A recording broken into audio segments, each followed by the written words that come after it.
I'm about to give y'all some information on this Terence Crawford and Errol Spence, the whole ordeal that's going on behind the scenes that you probably don't know. But before we get into this next video, make sure that you smash on my like button and make sure that you sub to the channel if you're not already a subscriber to the channel. Hit my like button and sub to the channel.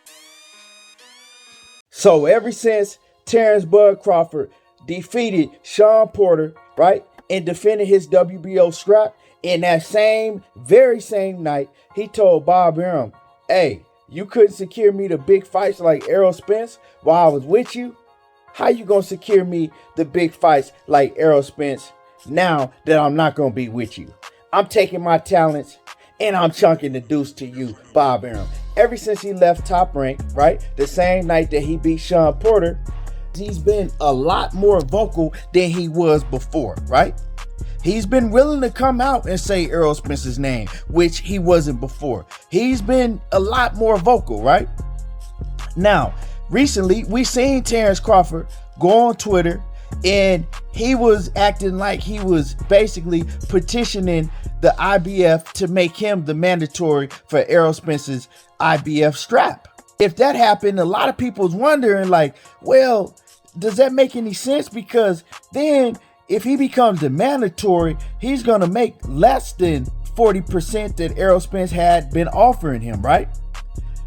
We all know that a few years ago, Errol Spence said, hey, we can make the fight happen, you know, but you're going to have to take 40% and I get to 60%, right? And Terence Crawford, he was adamant in turning that down, saying that fight wasn't going to happen unless it was 50-50 or 60-40 split his way. Now people are wondering, why is he willing to take less, right? If he becomes the mandatory, then he's going to have to take a 35-65 split or a 70-30 split, right? And a lot of people saying, well, that doesn't make any sense. You know, he didn't want to do that before. What's changed? Now, one thing, a lot has changed. A lot has changed. When he came out in the public, right, and made that statement basically saying that, you know, I want to see something, make me the mandatory for the IBF belt, right? All of that was basically just giving us something to talk about in the public, keeping the fight alive, because now that Terence Crawford is a free agent, a lot of things have happened behind the scenes that people don't know. A lot of things are happening behind the scenes that people don't know. See, what people don't know is that Terence Crawford and Errol Spence's teams, they're already behind the scenes negotiating for this fight to happen, right? So they're already behind the scenes, once again, negotiating for this fight to take place in 2022. So him saying that on Twitter is just keeping the fight alive, right? And keeping the narrative for the fans, right? Keeping the narrative that Errol Spence is ducking and he's afraid of Terence Crawford is keeping that narrative alive, right? Because now that Terence Crawford is essentially a free agent, he's taking a different path. He's taking the vocal path, right? To try to, you know, continue to build this fight until it happens, because it will happen in 2022. Right? So he's taking the role of, you know what I'm saying, keeping the fight in the public's eye, doing what he has to do to continue to build the fight, because at the end of the day, the amount of money that he makes, right, it relies on how big this fight is going to be. So he's taking the initiative because it's his pockets that's going to get affected by this, right? So he's being smart and he's continuing the narrative, right? That, oh yeah, Errol Spence is scared of me. I'm chasing him. I'm chasing the fight. I don't know if the fight gonna happen, all that. When actually they're already working on making this fight happen. And, you know, of course, Terence Crawford is a part of it, so he knows it. And this fight is gonna happen, right? But he's doing the smart thing because it helps to build up when they do make the fight. Right? The build up on Terence Crawford's end is going to be, we've been pushing for this fight for 4 years, We finally got this fight. Errol Spence was ducking me for 4 years. Going into this fight, Errol Spence is scared. He was forced into this fight. He didn't want to take this fight. That's the narrative that they're going to build on, during the build up to this fight, right? And I don't have no problem with it. It is what it is. You got to stick to the narrative that you've been running with for years and that your fans have been running around with for years, right? So with that being said, people are going to ask, well, what's the percentage split? How is this fight going to happen? Is it going to be 50-50? And the answer is no, right? It's not going to be 50-50. But the reason that Terence Crawford was so adamant in having a 60-40 split his way or a 50-50 fight when he was with Top Rank is because what y'all don't understand is that Terence Crawford getting 50-50 when he was with Top Rank or 60-40 was essentially him getting even less than 30%, because the amount that Bob Arum was going to take off the top, which was going to be a lot. I don't know exactly the percentage, but it was going to be a lot.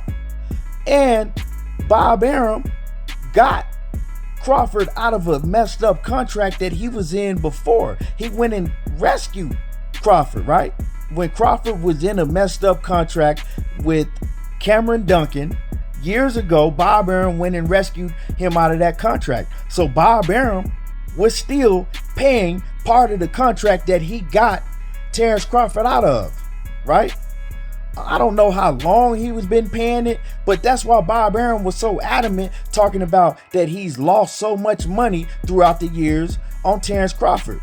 Because we seen Terence Crawford, sell a lot of tickets and fill up arenas before, right? He ain't never sold a lot of pay-per-view buys, but he did sell tickets and fill up arenas. He's done that before. But Bob Arum was never able to break even, because when he got Terence Crawford up out of that contract, right, and the money that he's having to pay throughout the whole contract, or the money that he had to pay in one big lump sum, right, it doesn't equal out when they break the numbers down. So yeah, he has lost a lot of money on Terence Crawford, because see, his thing with Terence Crawford is he thought that he was gonna be able to make Terence Crawford into a huge pay-per-view star. Terence Crawford didn't do his part, and Bob Arum didn't do his part. So yeah, he lost money, with getting Terence Crawford up out of that messed up contract with Cameron Duncan. Now, with all of that being said, now Terence Crawford is actually willing to take a 60-40 split. He's not going to stand on that 50-50, because now he's going to be able to get all of his money, right? He's going to be able to get most of all his money. When he was with Bob Arum, he needed that 50-50 split or a 60-40 split his way, because Bob Arum was taking so much of the money, and Bob Arum was going to be getting that back in. You see what I'm saying? So now it makes a lot of sense why this fight is going to happen now, because he don't have to stand on that 50-50 anymore. He can afford to take a 60-40 or a 65-35 split. But all of that, him going on Twitter asking to be made to mandatory, that is all just basically, hype to keep the fans talking about the fight, to keep the narrative that Errol Spence is terrified and ducking him, right? Because they're already working on this fight behind the scenes, and a lot of Terence Bud Crawford fanatics, y'all will come out and say, oh, nah, Errol Spence is still ducking him. He got to do that. And it doesn't matter. I mean, talking to some of y'all is like talking to a brick wall and then getting pissed off when you see the wall is not talking back to you. You know what I'm saying? Y'all know that a lot of this shit is just propaganda and, smoke and mirrors and bullshit narratives and lies. But y'all gonna go with it anyway, because it makes y'all feel better. Whatever makes y'all feel better, it's all good. But the fight is gonna happen. So Terence Crawford is gonna get what he's wished for. He gonna get that nigga with the shag, because trust me, Errol Spence is gonna be more than ready whenever this fight happens. Now, one thing I don't know if the fight is gonna happen now or if the fight is going to happen later on in 2022. When I say now, I mean early 2022 or later on in 2022. But behind the scenes, you know, they don't want people to talking about it, but behind the scenes, this fight is already being negotiated for 2022. And yeah, we gonna see it happen. We're finally gonna see this fight happen, and I can't wait. You know what I'm saying? Like Bart Scott said from the Jets, can't wait. I can't wait for it to happen, because now they get to get in the ring and they get to get it on, and all of the bullshit talk, all of the, oh, he ducking, he scared, all of that shit gonna end. And this fight might be, they might have 2 fights. It might be a trilogy. We don't know. This fight can potentially be that great. And like I said, that's why Terence Crawford is being more vocal, because his pockets, right, depends on however much he's gonna make, depends on how much this pay-per-view sells and how big this fight gets. Errol Spence, he's taking a different route. He's like, you know, I ain't got nothing to talk about. We gonna get the business done behind closed doors in private, and that's what it is. But Terence Crawford, you know, he's taking the route that he wants to take, right, in the build up and sticking with the narrative. But anyway, let me know what y'all think about this video. Make a comment in the comment section. And until next time, y'all already know how I do. There you go, talking that boxing again. And I'm gone.